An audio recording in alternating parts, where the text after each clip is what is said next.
esteemed colleague from Untitled University. And she is wearing white, as you can see, and she's going to give us her presentation on, based on one of her most recent publications. So, welcome.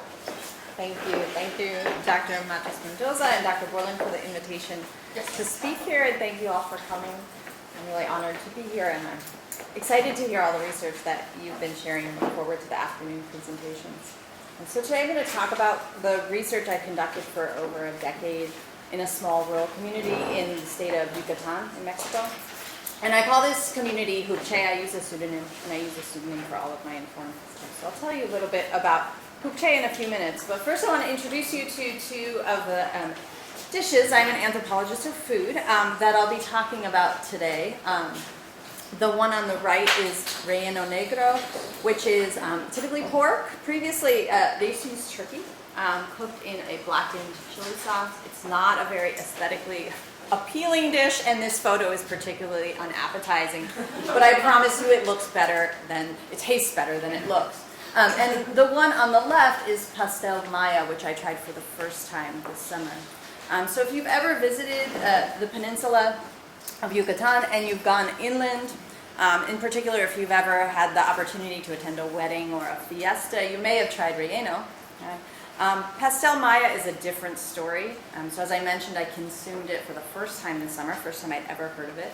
And its origin story traces to a larger town on the peninsula, where it was apparently invented by a Yucatecan cook just in the last few years. So these foods are in many ways radically distinct from one another, and I'll discuss more about how that's the case.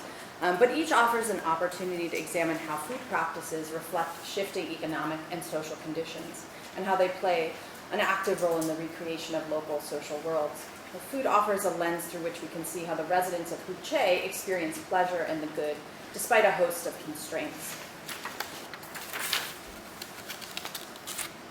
So now I want to share with you some of the questions that guide my research, and these questions are inspired first and foremost by the people I've lived and worked with in Hupche, and by the ways in which their everyday lives are infused with both suffering and pleasure, and by the ways in which they pursue balance and experience joy in the midst of violence that's structural and sometimes interpersonal.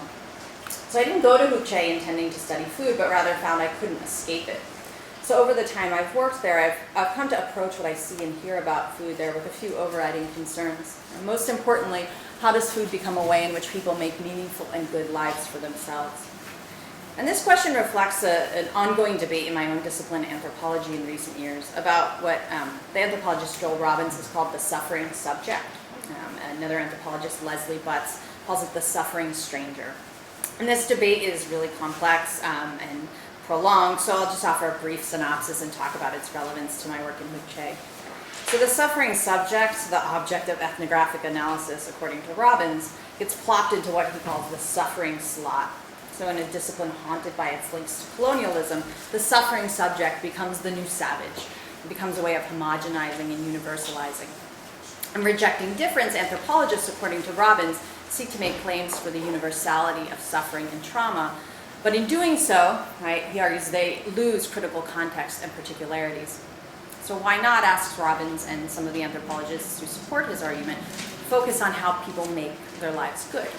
And this is reflected in a growing literature in anthropology on how people pursue well-being, pleasure, or balance. But as you can imagine, the call to move beyond the suffering subject or the suffering stranger also provoked criticisms. And these criticisms often point to the ways in which analyses of the good can obscure or ignore marginalization and violence, overstating the agency of people to endure or challenge systems of oppression. Now, what I seek to do in my work, and what the people of Hupche have taught me, is to think about how we can balance attentiveness to suffering, particularly forms of violence, while also acknowledging the ways in which people find pleasure and strive to make good lives for themselves. And for me in my work, this starts at a very small level, what I observe in the households where I've lived and visited. And in pursuing what the anthropologist Laila Abou-Lughod calls ethnography of the particular, I came to develop some sub-questions that help me better understand this in Hupche. So first, how do people in Hupche do this, right? Make good lives for themselves by upholding or sometimes challenging important local values? And how do they acquire and reproduce expertise that make question other forms of knowing and being in the world? Right? So, for example, we've got a mural here outside of the community's health clinic. But these ideas sometimes conflict with older ideas about what food does to the body. So let me tell you a little bit more about Hupche. It's located right where that circle is there. It's a town of about 2,600 people, most of them bilingual Spanish Yucatec Maya speakers. And I've spent about 15 months there since 2000. My first visit was 2005, but I wasn't formally doing research, so I began my research in 2007. And while there, I conducted interviews with 115 informants, and all the interviews were conducted in Yucatec Maya. So Hupche's changed a lot in the last half century. This is a photo of Hupche during its annual fiesta. It's a lively place, especially at this time of year. In general, over the course of the 20th century in rural Yucatan, population growth and land reform failures strained the ejido system of collective land ownership. And during the early 1990s, the Mexican state further weakened the ejido system, prohibiting its expansion and allowing for the privatization of ejido land, as we heard before with regard to the case in Oaxaca. State support for small farmers continued to erode, especially after the implementation of NAFTA and the dismantling of national price controls. Despite these challenges, some men in Hupche still farm, but it's difficult, if not impossible, to make a living just from farming. So there are low prices and low productivity to contend with. So all of these farmers depend on government assistance, and most of them also depend on the wage labor of other people in their households. So fortunately for people here, right, who are struggling to make a living, the decline in small-scale farming coincided with the development of a massive regional tourist industry that becomes international. So this starts in the 1970s with the concerted development of Cancun, right, as a global tourist destination. And the area grows rapidly, especially during the peso devaluation of the 1980s when Mexico came to depend more heavily on tourism. So today, many young and middle-aged men from Hupche commute weekly to the Caribbean coast. So they'll leave, right, usually on Sunday evening or Monday morning, and they come back Friday evening or Saturday morning. And while on the coast, most of them perform manual labor. They work in construction, ironwork. Smaller numbers work directly in tourism as groundskeepers or busboys. By and large, their work is low paid. As in the past, women's labor is largely based in the home, but many of them pursue some entrepreneurial endeavors. They sell prepared foods or they grow produce in their gardens. A handful have pursued advanced education and work in medicine or education. So the proximity of wage labor here, especially the tourist industry, has contributed to much lower rates of international immigration than from elsewhere in Mexico. Yet even just weekly migration has palpable effects on the community. So on weekdays, the town is busy, but still somewhat tranquil, right? Populated mostly by women, children, and older men. But on the weekends, the town takes on a very different feel. Men socialize outside of cantinas or in the town square, while others bicycle around town visiting family. These changes in the rhythms and routines of everyday life in Hupche reflect other transformations as well. I've written about elsewhere, so increased infrastructure, new educational opportunities, and more religious diversity.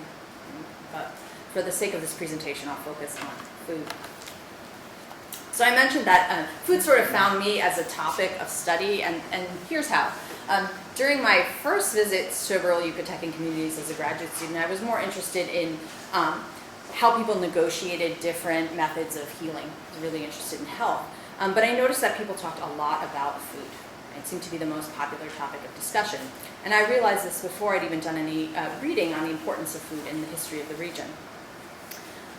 So food in rural indigenous communities in Yucatan permeates much of everyday life, right? It bleeds out of the boundaries of production, distribution, and consumption into the very ways in which people imagine themselves and much of what inhabits their worlds.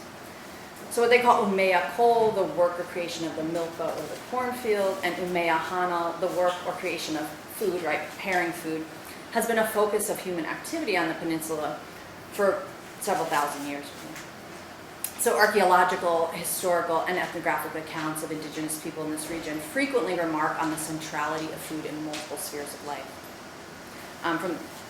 And they attribute this to a number of factors. So everything from the challenges presented by the local topography and climate, to the effects of colonization, the demands for tribute, for example, in the practice of congregación, which we also heard about. Locally in Hupche, residents are deeply concerned with the manner in which particular qualities of food affect their bodies.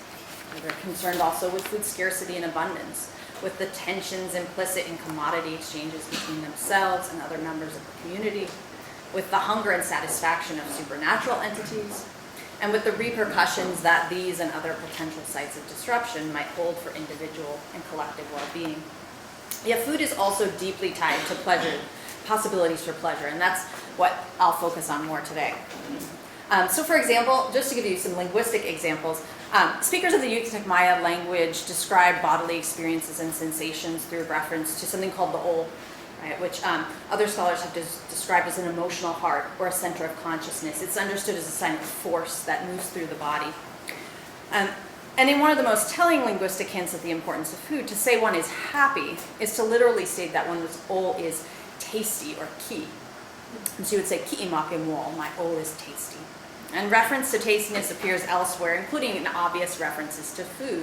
Of people who are pleasingly plump, it is common to hear ki uhano, her eating is tasty.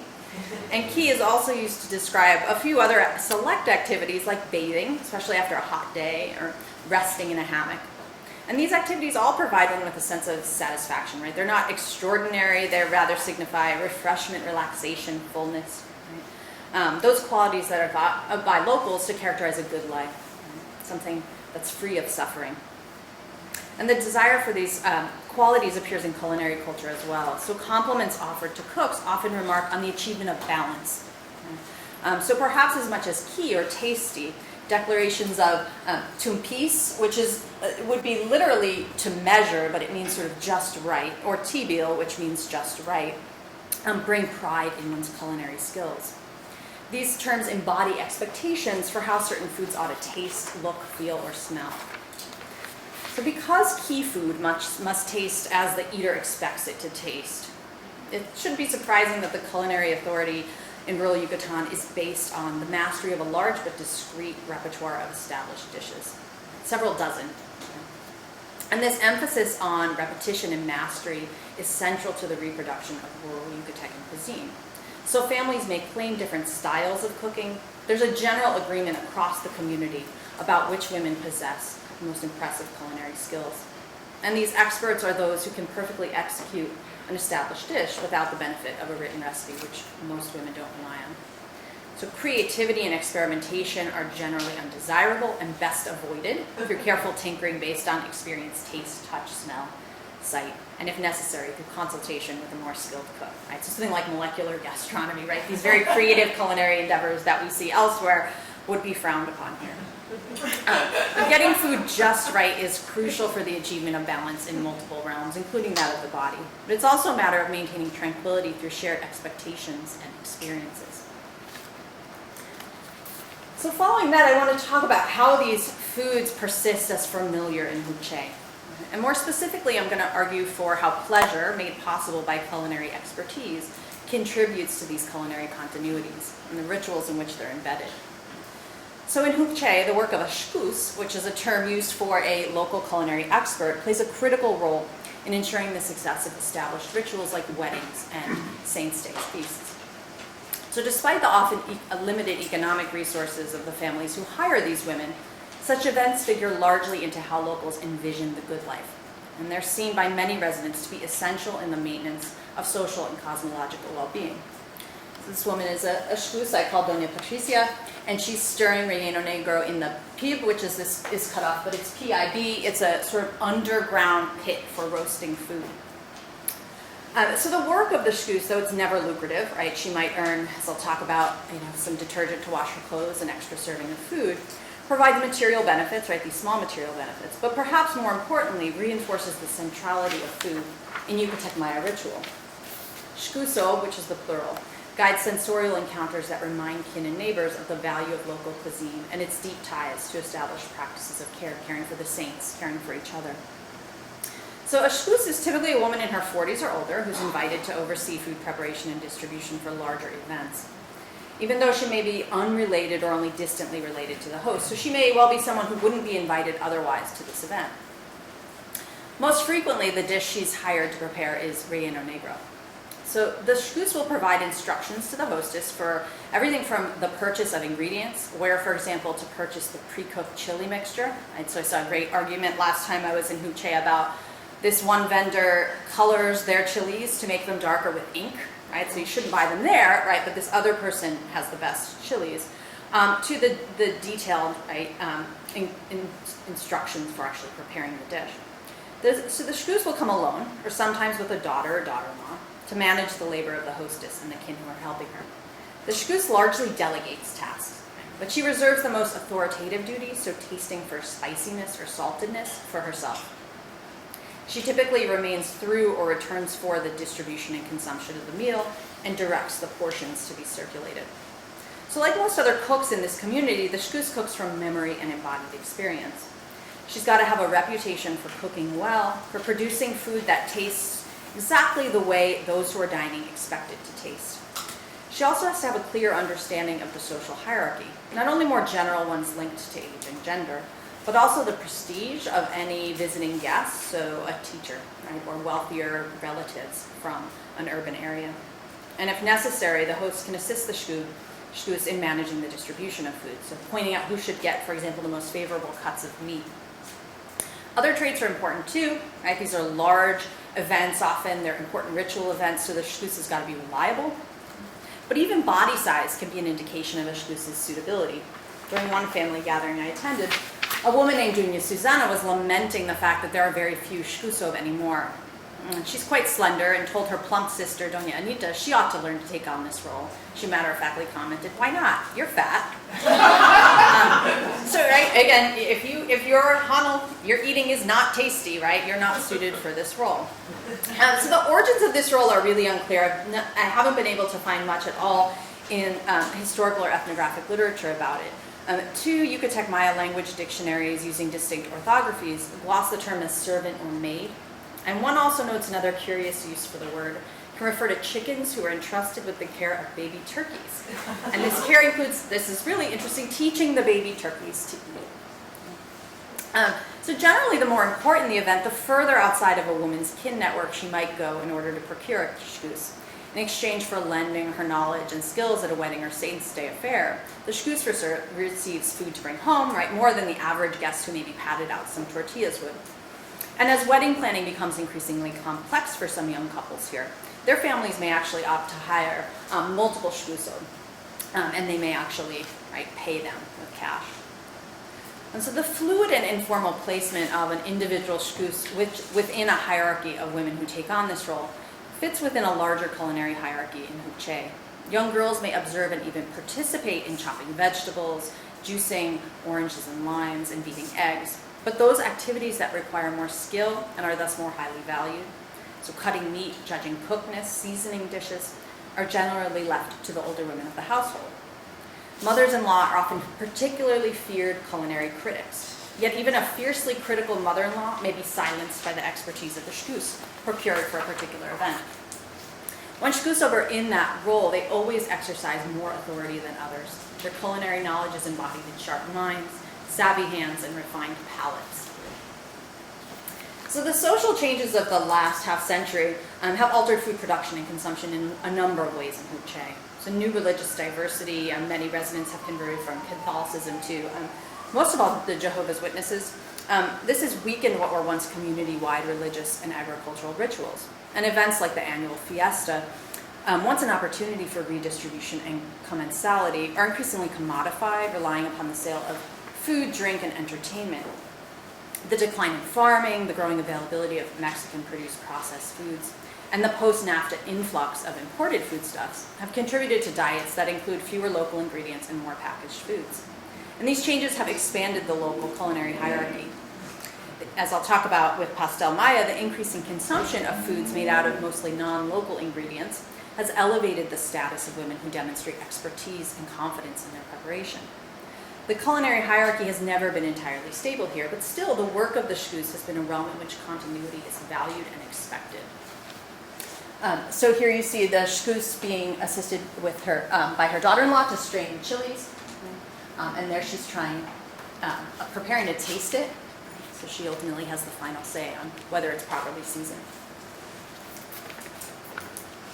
So I made the case for the emphasis on culinary standardization in Huche, and the expectation for particular tastes and presentation appears strongest, not surprisingly, with regard to those foods that are well established and linked to important ceremonial events, so foods like relleno. So if you see here, the shkus I call Doña Patricia is straining the sakam or corn dough to make a broth of the correct thickness, and she's hand crushing the tomatoes to ensure the correct consistency. So although some residents of Huche confess that they find relleno and other ceremonial foods heavy, most everyone looks forward to their starring role in what's always a hearty meal. And indeed, for several hours after the relleno pictured in these photos was consumed, I joined the hostess in delivering small pots and bowls full of it to people all across town. So really the only role that men play here is with regard to the pib, so they would dig and prepare the pib and then take the food out of it at the end. And so the importance of relleno is in part linked to its place in valued rituals like weddings and the annual fiesta. Patron saints are thought of as guardians of the entire communities who worship them. They can bestow favor on individuals and groups alike. Yet part of the value of these foods, and consequently the work of the shkus, I argue, rests in the processes of creation themselves. The preparation of relleno, for example, requires both material resources, right? It's not cheap to get all of especially because it's usually cooked in very large quantities, but also social connections, right? The access to the collective labor that makes cooking and serving the dish possible. Similarly, its consumption, given that it's cooked in large quantities in a place where many people lack access to refrigeration, necessitates commensality and generosity, right? You'd of course be inclined to give it away, it would spoil otherwise. Those who are fed include the human and non-human, the dogs and chickens who receive the dregs or drippings, and the living and non-living, with bowls filled and placed on altars to provide nourishment to the spirits of the deceased. Would any of this occur if the dishes themselves did not suit the tastes of the living humans who consume them?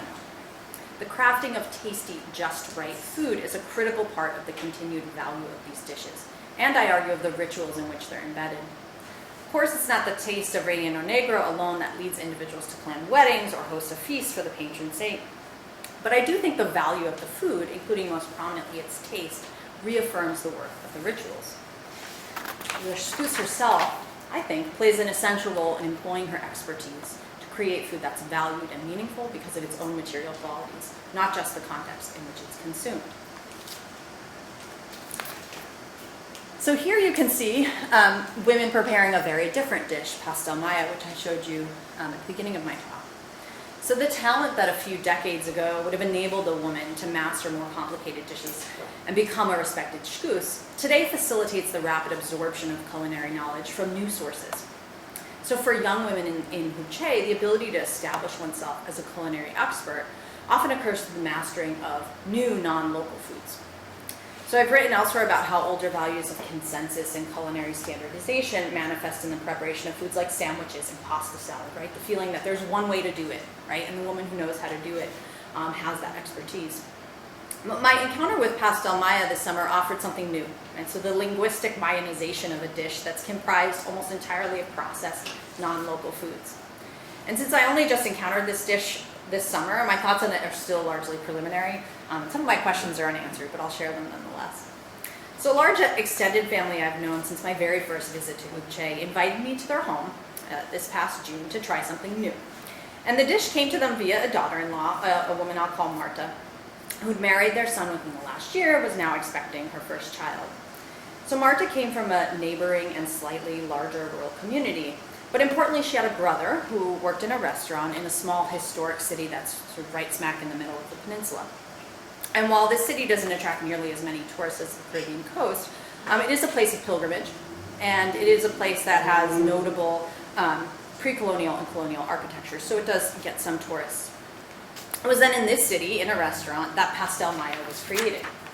So Pastel Maya involves the layering of sauteed pork and vegetables. So you can see the pork being sauteed with bell peppers and tomatoes there. The cooked pork is then layered with wheat tortillas, right, so flour tortillas, which have only become available in the last decade or two. And most of the ones that are for sale in Huche are produced by Grupo Bimbo, right, which, as you may know now, owns Wonder Bread and other American breads. The sliced ham and cheese is mass-produced. The most commonly sold brand in Huche is from Food, which is spelled F-U-D, which is owned by the corporation Sigma Alimentos, which is another huge food corporation. And so these are all layered together and then baked in an oven, an appliance which many residents of Huche do not own. This family does. So the family with which I dined that evening is fairly financially stable compared to many of their neighbors. They're Jehovah's Witnesses, they don't consume alcohol, they're known for having a fairly tranquil household. But even in such a household, I expected some adherence to the entrenched culinary hierarchies, or at least a privileging of the culinary prowess of their biological daughters who were present that night, right, over this newcomer daughter-in-law, Marta. Yet Marta, though assisted by her husband's sister and mother, directed much of the preparation of Pastel Maya. So for the most part, she didn't cook the pork and vegetables, but she determined when they were adequately cooked. And there was this great interaction between her and her mother-in-law. Her mother-in-law was cooking the pork and said, "I think it's done." And Marta said, "I don't think it's done." And the mother-in-law said, "No, I think it's done." And Marta just said, And then the mother-in-law said again, "I think it's done." Right? This very I found subtle, right? But clearly, right, she was in disagreement with her mother-in-law's assessment, right? And the mother-in-law finally said, "Well, you can finish cooking it," and left, right? And while I'm sure there was some resentment or frustration on the part of the mother-in-law, what I thought was most important was this transfer of the culinary authority, right? That she gave it over to her daughter-in-law. So Marta then did the important work of assembling the pasteles, so she ended up making 4. She sliced my portion, right? So as a guest, right, I was served first. And the family clearly enjoyed the taste of this food, right? So they'd only started eating it in the last few months, but she was still the one who, right, knew how to do it, right? And it was still a novel and exciting meal for them. And I suspect there was pleasure in their expanded access to purchase foodstuffs and their ability to generously feed me, a guest, right, and to introduce me to this new food. Marta, with her knowledge regarding the preparation and consumption of this new dish, seemed pleased with its reception. Her new family values her expertise in this realm and empowers her in what has historically and across geographic settings been a fraught dynamic. So in anthropology, there's lots of work on patrilocal societies where a major figure is the intimidating or sometimes even cruel mother-in-law, right? And Marta seems to be, through her culinary expertise, right, claiming some power within the household. But there's yet more pleasure to be found in this case, I think. So I could fill another talk, I could fill a book, and indeed others have, with the debate in anthropology of this region about the term Maya. So it's been critiqued as an identity produced by archaeological and ethnographic discourse. It's been critiqued as an identity reified by the Mexican state's turn towards multiculturalism and its reliance on tourism. The state deployed this term to describe an entire region, the Riviera Maya, right, which ironically is a region in which the people to whom that term is ascribed are often exploited, right, and for the most part only visible as tokens of a culture that's presented as largely static. So amidst all of this, the term is increasingly claimed by indigenous people in this region themselves.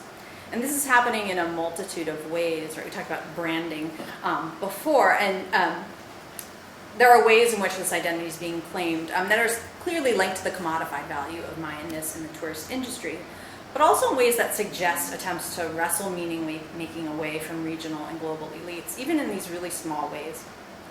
And so I've been asking myself, what does it mean to make a thoroughly modern dish, one made possible by industrial food production, and make it Mayan? Right? So most importantly, what does it mean when the people who might themselves be Mayan do this? So I'd argue there's a claim being made that the work of inventing and making Pastel Maya clearly positions Mayanness within modernity. And I don't think that was necessarily intentional. There's no reason why contemporary indigenous people here, like this restaurant cook, would find anything surprising about his use of processed foods. But I still think it's important, right? It's an unintentional, perhaps, challenge to the dominant discourses of Mayanness here, most of which are created and circulated by non-indigenous people. So these foods, relleno negro and pastel maya, present two very different cases, each reflecting what I think are generationally and situationally specific forms of engagement with food and the social worlds in which they circulate. But in both cases, right, politically and economically marginalized women who are living in a nation state that is still racist and deeply unequal create food that reaffirms their own value and the values of that which matters to them. So nourishing others, maintaining families, communities, supernatural entities, and providing possibilities for pleasure. There's the finished product.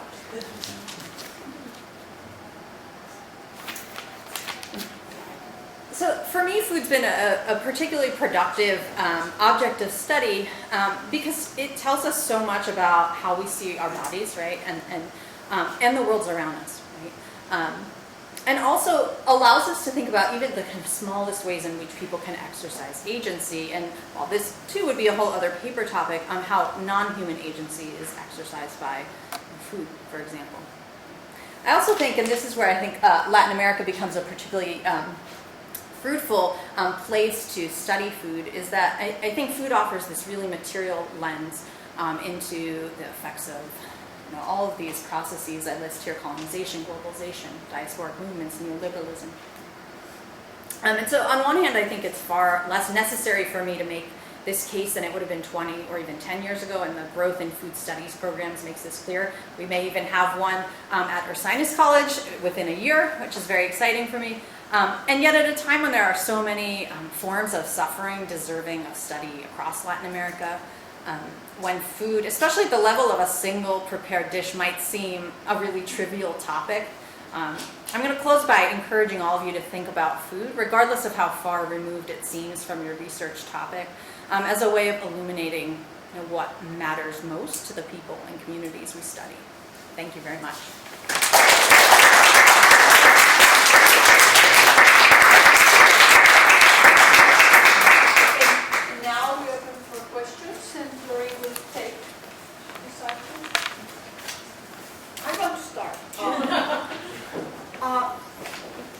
When you close and said that there's a lot of suffering to look at, something that strikes me whenever we do a class on Latin America is that all the students complain about how much we see about suffering.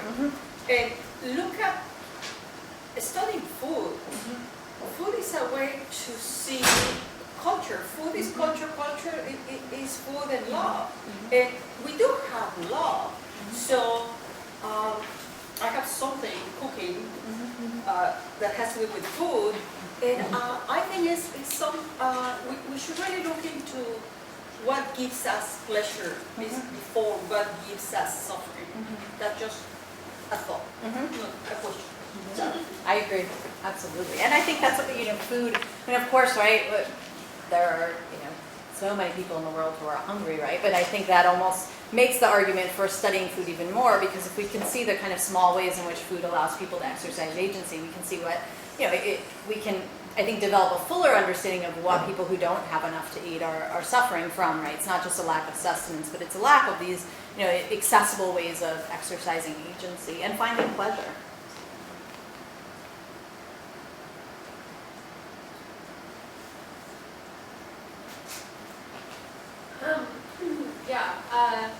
I guess my question was, you had mentioned that the family that was using the more modernized dish was Jehovah's Witnesses as opposed to Catholic, right? Yeah. So I was just wondering if there was anything from your research that kind of informed you more on the,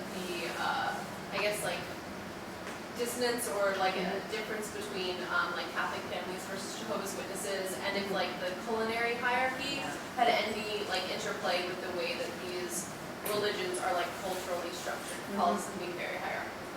Yeah, that's a great question. There's actually been a debate in the more recent anthropology of the region about the relationship between farming and religion. And so some research has suggested that people who convert from Catholicism to another faith are more likely to abandon farming, in part because they find the rituals, which are largely syncretic, indigenous Catholic rituals, incompatible with their new religious beliefs, and that they sort of can't imagine farming without that. some people have argued that the causal effect is the other way around. So there's not really consensus. I didn't see a real pattern in Hukche, apart from the fact that families who have converted, perhaps because many of them aren't farming, but also because the men in those households do not drink, tend to have more disposable income, it seems, and I didn't research this, it was more just sort of anecdotally based on their consumption patterns. And so they do tend to embrace newer foods. A lot of them actually, when they gave up farming, became taxi drivers. And so that's been really important as well, because until recently, there was one, it's definitely not a supermarket, but larger grocery, and another one on the way in Hukche. But even 10 years ago when I started doing research, many of the Jehovah's Witnesses, because they had access to cars through men in their family who were taxi drivers, were able to go to neighboring cities and buy foods that weren't available locally. So I had a question about methodology, and obviously this is the million-dollar question for an anthropologist like you, right? But I'm thinking, what was your role personally while you were conducting this research? How did you approach the families? How did they integrate you into the family, and how did those interactions affect the results of your research, the outcome of your research? Yeah. So I was really lucky. I had a mentor in graduate school who was one of the people who taught me the Yucatec Maya language, who had done research in a neighboring community for decades. And he was able to connect me with relatives of his neighbors who lived in this community, which I call Hukche. And so I found my way into this community, and the couple I lived with had actually tragically lost their only child about a year before I arrived there. And so it seemed to everyone like a kind of perfect fit, like there was this void in this family. And of course I harbor no illusions I make up for the loss of their son, but we sort of found each other. They, although they were living just the two of them, came from very large extended family networks, and so I immediately was invited to all of these food gatherings. What was really interesting is that people often thought that I was purely interested, despite my many attempts to explain my work, in how to cook local food. So I was interested in that as well, because one of the focus of my research is in part, right, the kind of sensory engagements that people have with food. And so it would be convenient if I had my notebook, but I'd be writing about the social interactions, and they'd say, this is how many tomatoes you put in this. I think for me the most helpful thing about sort of being an outsider and what that taught me was I was sick a lot there, and I learned so much about their understandings of how food acts on the body through their attempts to diagnose me and treat me. Both, kind of universal understandings they had of food, but also ideas about bodies being different, right? So they would often talk about how, perhaps I needed to eat quesadillas and spaghetti, and should they, bring me those foods instead of eating relleno, or maybe my body wasn't suited to this. So I began to see this generational divide there, right, where younger people would often say, well, we can eat spaghetti and quesadillas. It's not about being Mayan, right? And so people would have these great debates about, well, are bodies changing, right? Or is it, right, are they fundamentally changing? Do people just become accustomed to foods? So there's so much I learned through my own experiences of eating and sometimes suffering there, though in pretty minor ways. I just was wondering, do you think that they served this Pastel Maya to you because they thought, oh, she's from outside too, maybe she'll like this dish? I do think that is part of it. They had eaten it before, but I often found that people liked to present foods that they saw as more middle class to me. So I've previously written about sandwiches and potato salads and pasta salads. And there's also you may have seen this in other places in Latin America, but sandwichon, which is sort of like a layered cake with white bread and cheese whiz and mayo. And that's often served for parties, right? It's like a big layer cake.